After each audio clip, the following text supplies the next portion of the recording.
no subtractions and divisions in our mind. There is only addition and multiplication. I will just remove negative thoughts and I will have positive thoughts.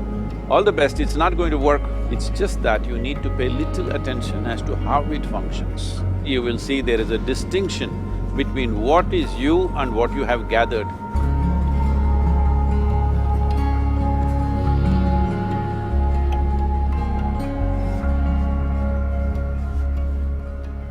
Well, see the way the question is asked and also the way normally it's addressed is, people think there is something called as negative thought and positive thought.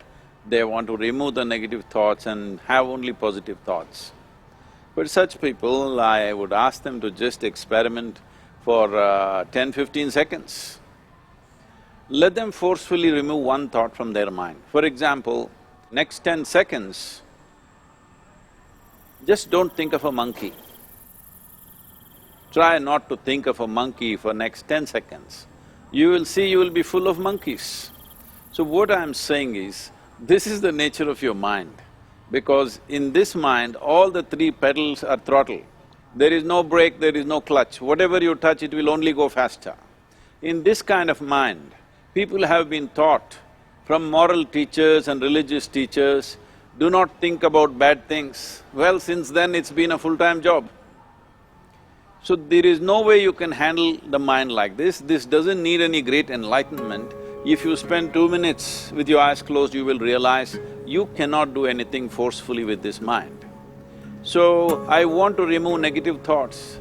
Do not ever go in this direction, because what you want to remove will become your quality. Always you will be on it. So what should I do? The thing is this, without understanding the fundamental mechanism of this mind, because our mind, human mind, is the most sophisticated computer on the planet. Even all the supercomputers have come out of this.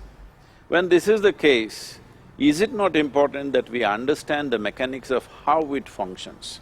One simplistic aspect of how it functions is, there are no subtractions and divisions in our mind. There is only addition and multiplication. If you try to do something with it, it will say one more. If you try hard, it will multiply into many more. In this mind, you don't try to identify what is positive, what is negative and try to remove it. First of all, one needs to understand, this mind of yours, this body of yours is supposed to serve you. The life that you are is important. Body and mind are vehicles that must serve us. If you sit in a vehicle, it must go where you want to go. If it goes to its own destination, what is the point of such a vehicle? It's just a nuisance. Right now, most human beings are unfortunately experiencing this fantastic possibility of human mind as a nuisance, as a troublesome thing. Well, this is the most beautiful thing you have. It's just that you need to pay little attention as to how it functions. One simple thing is this. First and foremost process is, that's why we put out this process called Isha Kriya. This is to distance yourself from your physiological and psychological process. There is something called as you which exists. This is not a composite of all your thoughts and emotions and physiological processes. Beyond that, there is you. If you close your eyes, even if you cannot see anything, you're still there. It is through the window of your eyes that you're looking out, but if you close your eyes, it doesn't mean that you don't exist, you still exist. So beyond your thought, you still exist, beyond your emotion, you still exist. So that you, the life that you are, this has to come into your experience. Why is it that you're not allowing that to come into your experience, which is the most significant aspect of who you are? Who you are right now, the most significant aspect is, you and me are alive right now, this is it. What I'm thinking, what you're thinking is not the important thing. We are alive right now, that is the important thing. So, it is important that you focus on this fundamental sense of aliveness within you, and then you will see there is a natural distance between you and your thought process. Once there is a distance between your psychological process and your physiological process, this is the end of suffering. Because there are only two kinds of suffering that human beings go through, physical suffering and mental suffering. Once you create a little space between you and your mind, between you and your body, this is the end of suffering.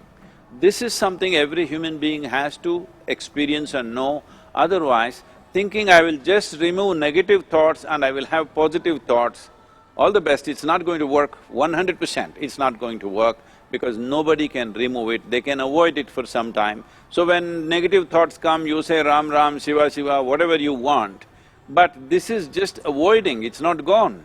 The moment you stop that, it will pop back with great force, otherwise it'll come back in your dreams.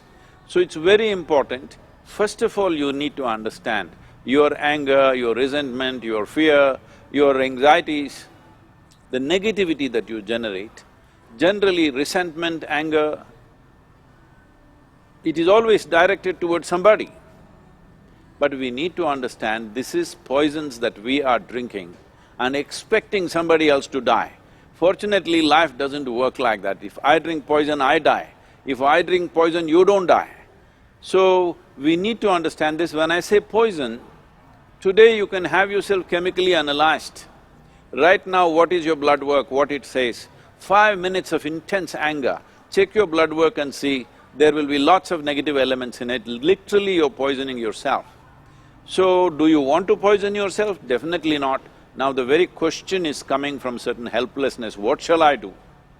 Don't do anything, just sit back and just concern yourself with something which is a life process. Maybe your heartbeat, maybe your breath, maybe just the sensation of being alive.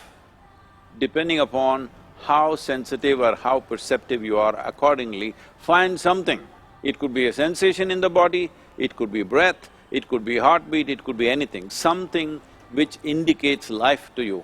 Just pay attention to that for some time. Slowly you will see there is a distinction between what is you and what you have gathered, which includes both your physiological and psychological possibility or mess, whatever you made out of it.